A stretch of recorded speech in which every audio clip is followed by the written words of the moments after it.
This is America Visits Oman. We're in the mountain region, not far from the capital city of Muscat, and the weather is absolutely spectacular, and you can see the scenery. These mountains, absolutely gorgeous. Oman, if you don't know it, is in the Persian Gulf and in the vicinity of the United Arab Emirates, Saudi Arabia, and Yemen. And believe me, we have been every place in Oman around Muscat, in particular a fantastic cultural festival. And the warmth and hospitality of the Omani people cannot be denied. It's a peaceful country, very, very friendly, and unique, and they believe in talking, not fighting. This is America Visits Oman. This is America is brought to you by the National Education Association, the nation's largest advocate for children and public education. The Republic of Kazakhstan in the heart of Eurasia, a rich history, a culture of hospitality, and a future of development and growth. The U.S.-China Education Trust and the F.Y. Chang Foundation. The League of Arab States, representing 350 million people in 22 member countries. The Rotendaro Family Trust. The Embassy Series, uniting people through musical diplomacy, presenting international artists in diplomatic settings. During our time in Oman, the characteristics of the country and the culture made themselves known time and time again. The hospitality of the Omani people, the richness of their traditions, the role of Islam in daily life, the beauty of the country, and of course, the tremendous impact that Oman's leader, His Majesty Sultan Qaboos bin Saeed Al Saeed, has had on the country and the people. I spoke with the advisor to His Majesty the Sultan for Cultural Affairs. What do you think is at the heart of His Majesty's popularity? Everyone I talk with treats him with such reverence, such respect, such love, I would say. This is correct. His Majesty Sultan Qaboos bin Saeed is the father of the nation. He earned that fatherly role in Oman. When he came to the throne in 1970, Oman was the closed book to the eyes of the outside world. And Omanis among themselves were separated. Each region is separated from the other region.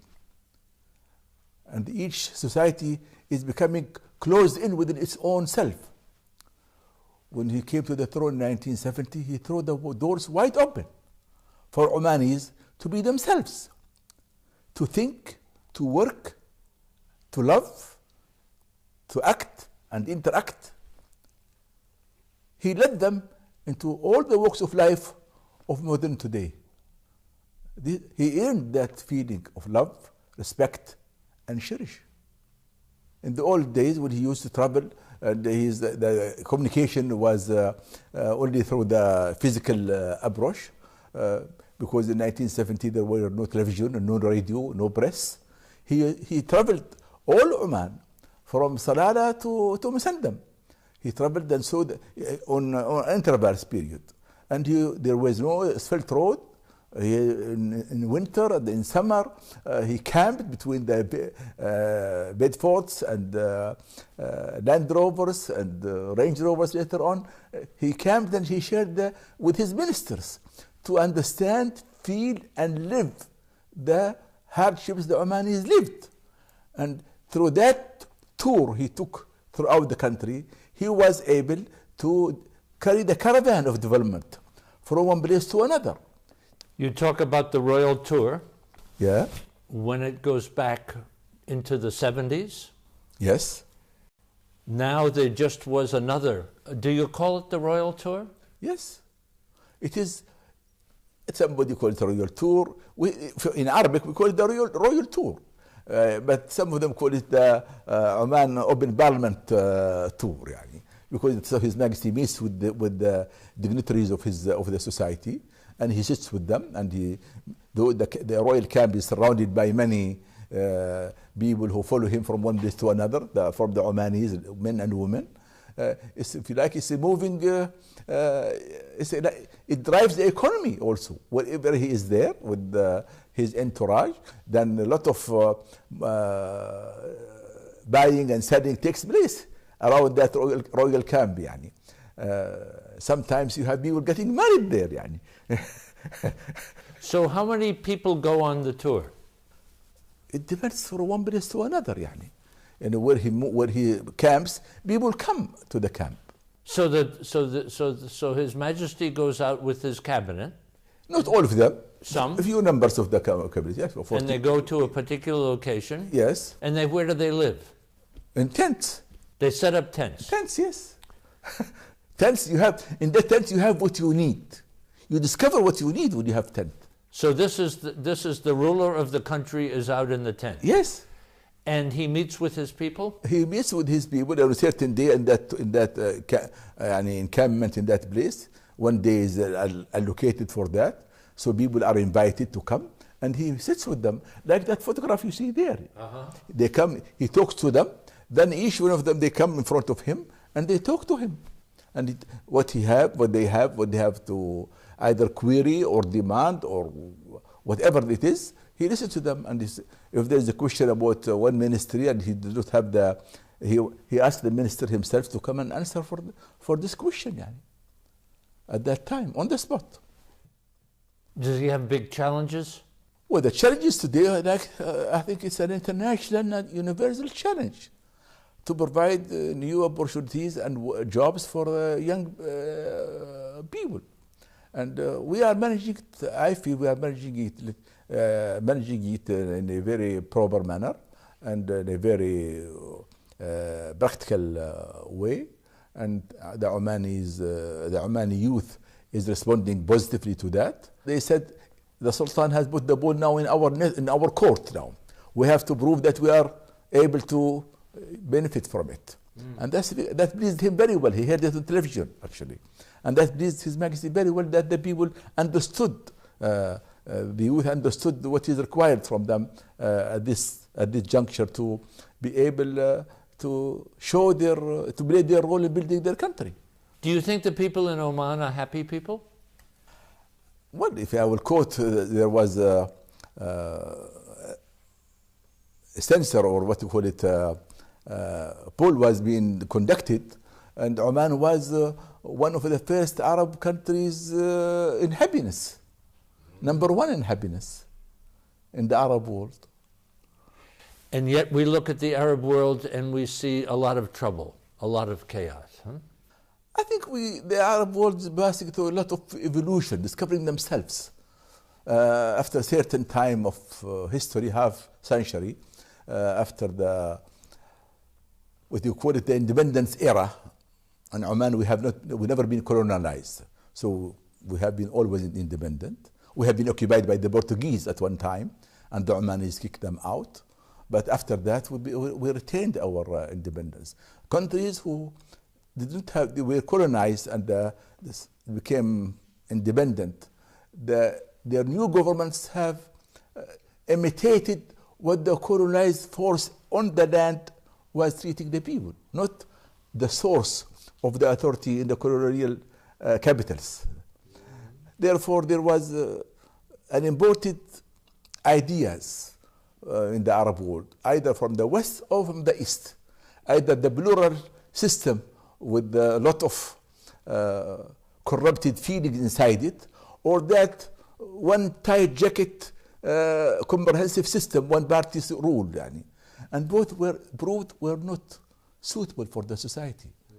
When the Arab Spring was evolving, how did the Sultan handle it here? Well, we have our spring early. We had our spring in 1970. His Majesty Sultan Qaboos led the Omani Spring in 1970 to where we are now. And this is what we are benefiting from. He led it not alone, with the people, for the people, by the people. And from there, and he conducted his rule through a direct allegiance from all chiefs and individuals of in Omani societies and villages and towns. He literally and physically drove his car to see them all and to meet them all and to have their loyalty and allegiance to his rule according to the Sharia law. He has been nominated to lead them, and he's doing that. What's the fun of your work? My fun of work is to see that I'm still being able to serve my country and my Sultan, and to be able to be part of the making of things could happen and to see them through. And that makes me feel that in Oman it is unique that you can be part of something to be planned and part of something to be executed, and then you see it happening. And this, we are blessed in this country because in a sense we are a young nation in development and we are an ancient nation in history. So we are enjoying the discovery of our ancestors and the building of a new life for our people. And that's a dramatic parallel feeling in the same time. During our visit to Oman, the annual, nightly, month-long culture festival in Muscat, at 2 locations, I may add, was in full swing with arts, crafts, music, and food not only from Oman, but also from countries around the world. I talked with the chairman of Muscat Municipality. Let's talk about this magnificent festival.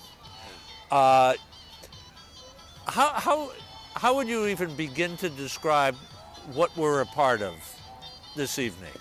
The who, what, when, where, why. Run with that. Well, you know, it's cultural festival, huh? It is a cultural festival.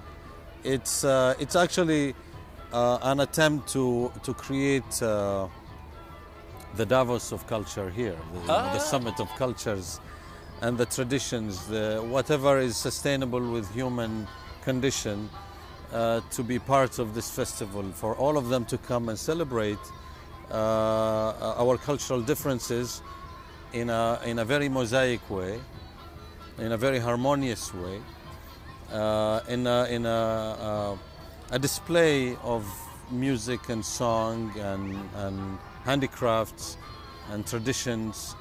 It's almost an attempt to transcend culture into much more of what is common in our humanity. So it's not only Omani culture we're celebrating here. No. You've invited many Yes. countries to participate? To participate, yes, of course.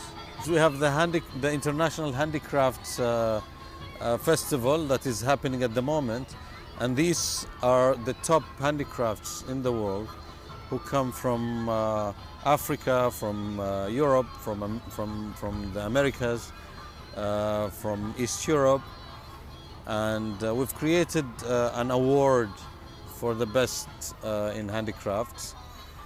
We have, as you can hear, the International Muscat Folklore Festival. Every year we bring from different countries. And every year we try to expand on these events. We have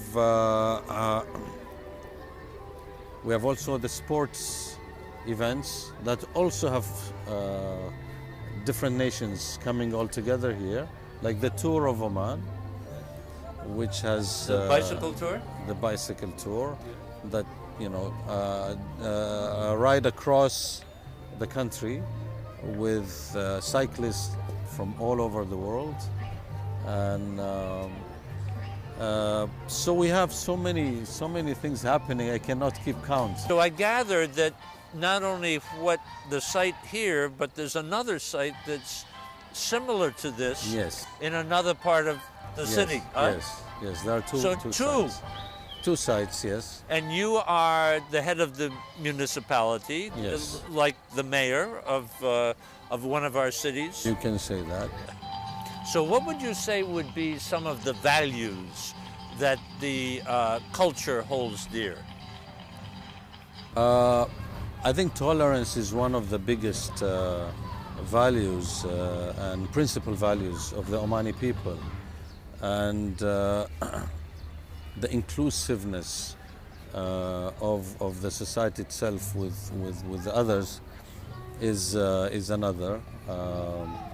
Of course, you know, hospitalities could be almost a cliche by now, you know, and also the Omani people are down to earth, in my opinion. They hold humility as an important aspect of a human value to them. Of course, you know, with that comes the rest of what is well known of desert people. You know, the solid values of family oriented and protecting the weak and the visitors and nature, and so these are basically most of the most important values that you could find in the Omani society. This is a beautiful country, isn't it? You have the sea, the desert, the cities. I mean, it's the mountains. It's a blessed country with a very interesting composition of terrains. You know, ranging from amazing, and this is not biased by any means, but it's blessed by long coasts of all sorts of terrains and topography and an amazing geology in the country, and it combines sweeping mountains of all colors and sand dunes, deserts, a lot of pieces of it you might say you would experience in the southwest of the United States. Yes. At the Culture Festival, we heard many different kinds of Omani music, which is so different from the Western music that we know. Examples of this music were presented on many, many stages at the festival, and our good friend and coordinator from the Ministry of Information, Shakir Al-Raimi, told me more about Arab music. It's kind of rituals, speaking about Prophet Muhammad, about his story, about his message, about his good for humanity, the message is conveyed, and about the good deeds. That happens all the time. It's always in any part of Oman. Yeah. And even in the other Islamic countries, there is something similar to that. Yeah. Would it happen at a mosque? Not, I would say, in a mosque, but in public halls or where people get together and sit. Because the mosque is for prayers. This is not a prayers. It's like telling a story, some kind of story. He's talking about Muhammad, about his birth, and how he grew up, and about his miracles, and the message. Goes around that topic. Yeah. It can go 20 minutes, half an hour. It depends on how long the poem is or how long the story is telling. And how do all of these people know what to do? Well, it's part of the heritage. You know, we've been listening to this since when we were young, when children, and anyone can take part in this. It's not necessary. Yeah, there are some bands or group of people say it, but anyone can take part, can go and join in. And it's not difficult, you know. You would know what to do? Yeah, if I will go and sit there and, you know. The story is ended. Yeah. Their story is ended. Yes. Good. That night, Shakir explained the meaning of a traditional dance performance. Well, it's a dance of manhood and courage. So now it's appraising that you enter somewhere with your rifle and with your weapon, dancing, sewing, and also to revive the old traditions and manners. So the first part, he said, you advance with the manhood and the other part answering them to revive the old tradition and heritage of the area.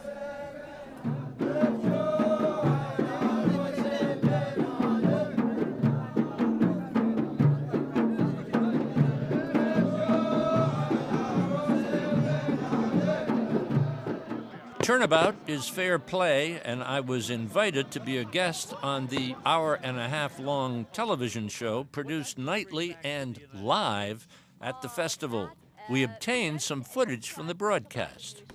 We tasted the food, we looked at some musical performances, and we wandered around and met some people. And a thought came to my mind, since we're doing a program on the culture of Oman. How would you describe the culture of Oman? What should we bring back to the United States? Oh, that's an amazing question, because Oman is very rich with its culture. If you visit the heritage city right over there, you will find a lot of amazing materials that you can actually use and talk about in terms of traditional outfits, food, even the folklore, a lot of different things and different aspects about our culture that you can present in your show and talk about in your show. So I'll make a list if you'd like. I'll take the list. I think it's wonderful to be doing this program and having fireworks go up at the same time. You know, by this time, I got used to having the fireworks behind me. If they're not there, I can't talk. Can you believe it? Well, I think it's marvelous the way we can talk in English and you do the translation as well. Thank you. I wasn't trained for this, but I guess I just got used to it. I'd like to translate that while you enjoy the fireworks. I love it. You can enjoy it while I translate that. طبعا هو ذكر لي ان تحدث عن سألته انا عن زيارته الحاليه لسلطنة عمان وايش الاماكن اللي زارها غير دار الاوبرا السلطانيه اللي زارها بالامس. قال انه هو اجى لحديقة العامرات الله اكبر الله اكبر اشهد ان لا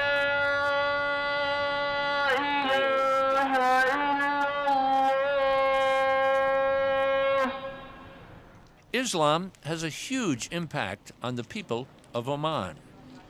Outside the capital city, we saw a small mosque where locals and workers in the area were coming to the mosque as they heard the call to noon prayer. It was a chance for us to see and experience Islam undisturbed by any Western misconceptions. Our cameraman, Saeed Al-Salman, suggested we race back to Muscat to the Sultan Qaboos Grand Mosque and experience the end of noon prayers there and show the contrast between the two mosques. We're at the Sultan Qaboos Mosque in downtown Muscat. People coming together, thousands. I was told a few minutes ago, maybe 5,000 or 6,000 people here worshiping together, praying together. What a stunning mosque this is, and what a beautiful religion it is. And you will notice at the conclusion of a service that may have lasted for 45 minutes, as people were streaming out, how few people were checking their cell phones. Oman offers friendly people, a rich Arab culture, stunning landscapes, the influence of Islam, and a leader who's determined to grow the country in every way. If you want to explore the Arab world, make it a point to experience Oman. Oman is a worthwhile place to come and explore. If I say it's a treasure that has been hidden, I would be biased, but that's the fact. It's peaceful, it's serene, it's basically a therapeutic country. So your jet lag will just vanish quickly. It will vanish. Yes. Excellency, thank you so much for our conversation. Thank you for being here, and come again, as I said, next time for a whole month. You have to ride with the riders. Oh, yes. And dance with the dancers. Thank you so much. Thank you. Thanks. Special thanks to the Embassy of the Sultanate of Oman in Washington. And in Oman, the Ministry of Information, the Public Authority for Radio and Television, Muscat Municipality, and extra special thanks to the Intercontinental Hotel in Muscat, Oman.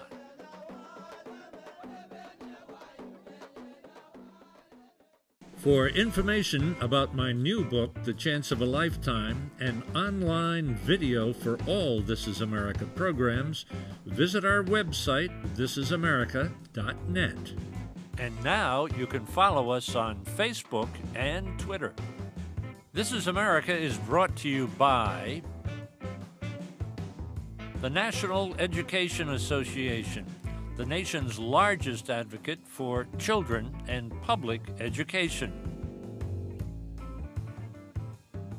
The Republic of Kazakhstan in the heart of Eurasia, a rich history, a culture of hospitality, and a future of development and growth. The U.S.-China Education Trust and the F.Y. Chang Foundation. The League of Arab States, representing 350 million people in 22 member countries. The Rotendaro Family Trust. The Embassy Series, uniting people through musical diplomacy, presenting international artists in diplomatic settings.